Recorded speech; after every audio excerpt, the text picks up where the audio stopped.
Here's an example of a good column layout from the New York Times, and they produce a magazine every weekend. And if you subscribe to the New York Times, which you can, as a student, you can get the New York Times for free. You just have to go through the West Valley website. I just grabbed a couple of paragraphs. As you'll see on the New York Times, they mostly use left alignment with a right rag. So look at their layouts, and that's a pretty good standard in terms of what constitutes an effective layout for your type columns. You can go to this link, but as you can see, they're using a serif typeface. The weight of the typeface is really good for screen reading, and it has a pretty nice rhythmical rag, right? So that's a really nice example. Good standard to look at. I also found this really fun typeface. It's called Novella, and you can get the free version of that, regular weight. You can download that at this link, and it's a really lovely typeface. And the layout of that typeface and different examples like character sets on the website are really beautifully done. So I would encourage you to go look at that. So in this class, you should be regularly looking at just typography, columns, layouts, anything to do with letter forms. So for the purposes of your Lab 4, you have to set one paragraph. And here I've set one paragraph of type, and I'm just going to go over a couple of things that are important to do. First of all, you have to decide whether you want to justify the type, right? Or if you're going to do a left alignment with a right rag. So the justified type, it's the most effective way to work with that.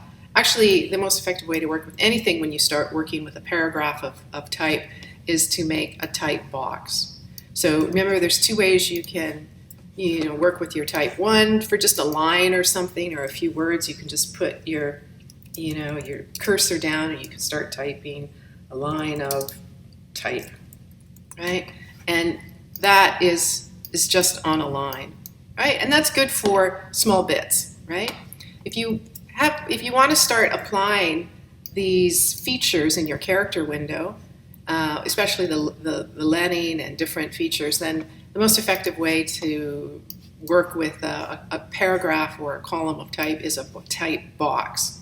So you just take your cursor and draw a box, and then I would take my type and just place it in and paste it. And then I can adjust my column width, right? And then everything adjusts to it. So that's a very good way to work with your paragraph. If you put a paragraph of type in, you might see that there's a little red cross here at the bottom. Let me see if I can zoom in, and it's very tiny, but you'll see it. And that just means that there's extra information in there, and that requires you just to pull down your box to populate the type box that you have your content in.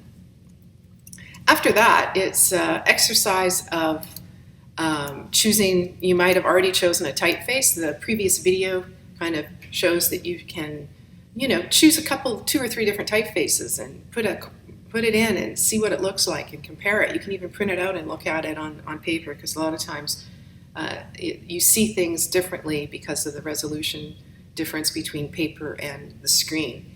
So it's not a bad idea to print it out. But nonetheless, you can look at the type and see which one has good weight, which one is easy to read because of the X height, and just overall the legibility of, you'll see that there are fine differences, but you want to have optimum legibility for this column that you're setting. So in this case, I have used the Poppins typeface, and it's left aligned, it's justified. And as you can see, I've used the leading is 18, so that's significantly higher than maybe what I set in class.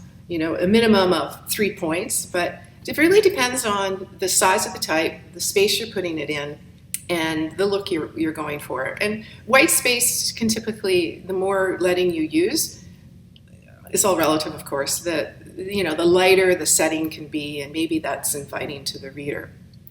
I've also used 66 point, well, it varies actually. I think I'm not sure if I've used it. Yeah, I went in and sometimes you have to massage your line length when you're working in justifying your type columns. Now, I think right now it's kind of hard to see. I thought I applied 25, but it looks like there might be a couple of lines that have, yeah, there's 52, there's 77. So sometimes you have to kind of massage your lines in order to make a nice column, like a justified column.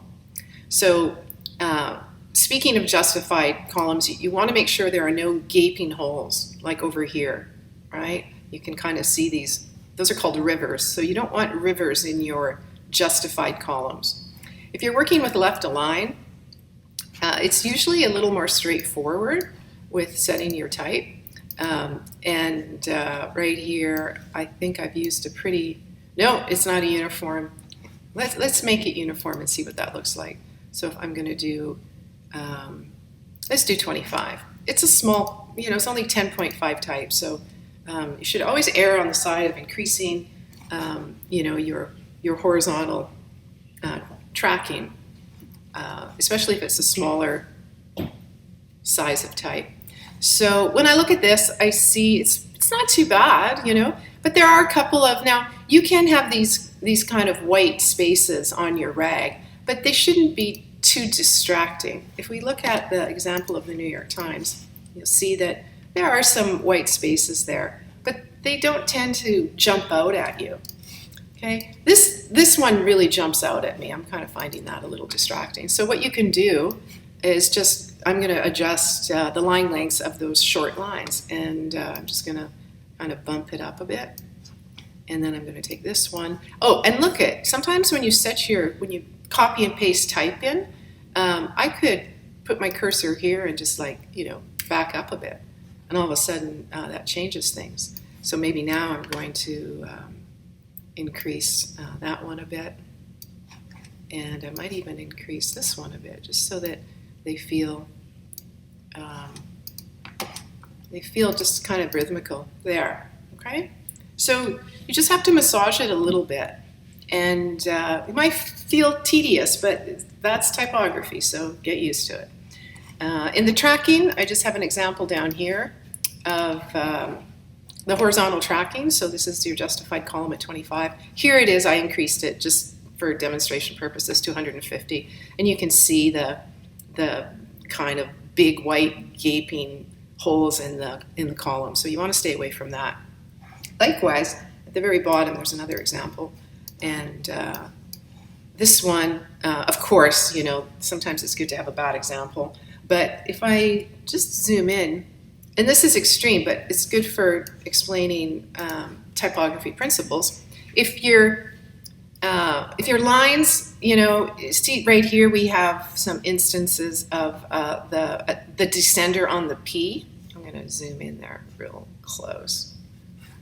And I'm also going to, let me select that and lock that layer so that we can look at it. There we go, lock that up. Zoom in.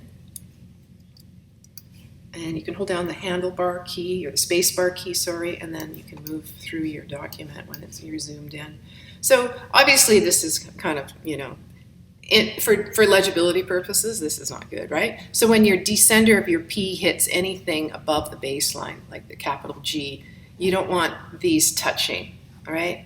So that's a no-no. And oftentimes what can happen is right down here, you have a letter that has a descender like the G, and you have a T that has an ascender, and those should not even touch. Okay, here they're overlapping and it's extreme, but those should never touch. So there has to be adequate leading between your lines. That's really important. Now, however, I also said here on the left here, example of bad leading and tracking, ascenders and descenders should never touch. No gaping holes, like no Swiss cheese allowed in your justified columns.